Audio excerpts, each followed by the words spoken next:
तो दोस्तों चैत्र नवरात्रि इस 2025 में 29 मार्च को है या 30 मार्च को। इस वीडियो को देखने के बाद आपकी सारी कंफ्यूजन दूर हो जाएगी। आज हम इस वीडियो में आपको बताएंगे कि आखिर चैत्र नवरात्रि कब से शुरू हो रही है। चैत्र नवरात्रि में कलश स्थापना के नियम, कलश स्थापना का शुभ मुहूर्त और इसकी पूजा विधि के बारे में। तो स्वागत है आपका आपके अपने चैनल सन्यासी जीके में। दोस्तों, शास्त्रों में चैत्र और शारदीय नवरात्रि का बहुत महत्व है। पंचांग के अनुसार इस बार चैत्र नवरात्रि 30 मार्च से शुरू होकर 7 अप्रैल तक चलेंगी। चैत्र मास की नवरात्रि चैत्र प्रतिपदा से प्रारंभ होती है। नवरात्रि के 9 दिन में माँ दुर्गा के 9 अलग अलग स्वरूपों की पूजा की जाती है। चैत्र प्रतिपदा से हिंदू नववर्ष की शुरुआत भी होती है। तो आइए जानते हैं साल 2025 में चैत्र नवरात्रि कब से कब तक है। साथ ही जानिए कलश स्थापना के नियम, कलश या घट स्थापना के शुभ मुहूर्त और इसकी पूजा विधि क्या है।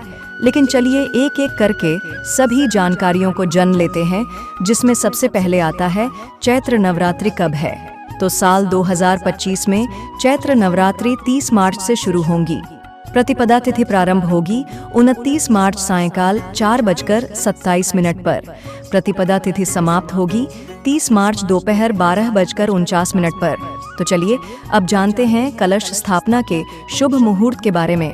तो इस साल कलश स्थापना 30 मार्च को की जाएगी। कलश स्थापना का शुभ मुहूर्त होगा 30 मार्च प्रातःकाल 6:13 से प्रातःकाल 10:22 तक। कलश स्थापना का अभिजीत मुहूर्त होगा 30 मार्च दोपहर 12:01 से दोपहर 12:50 तक। तो आइए अब जानते हैं कैसे करें कलश स्थापना। तो दोस्तों, प्रतिपदा तिथि के दिन प्रातःकाल उठकर स्नान के बाद व्रत का संकल्प लें और मिट्टी के बर्तन में सप्तधान्य बोलें। अब इस पर जल से भरे कलश की स्थापना करें।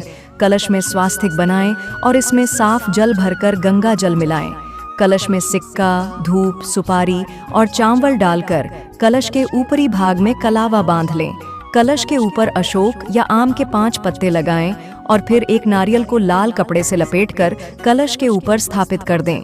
इस तरह घट स्थापना पूर्ण होने के बाद समस्त देवी देवताओं का आवाहन कर विधिवत 9 दिनों तक मां के रूपों का पूजन करें। तो वही अब जान लीजिए कलश स्थापना के नियम के बारे में।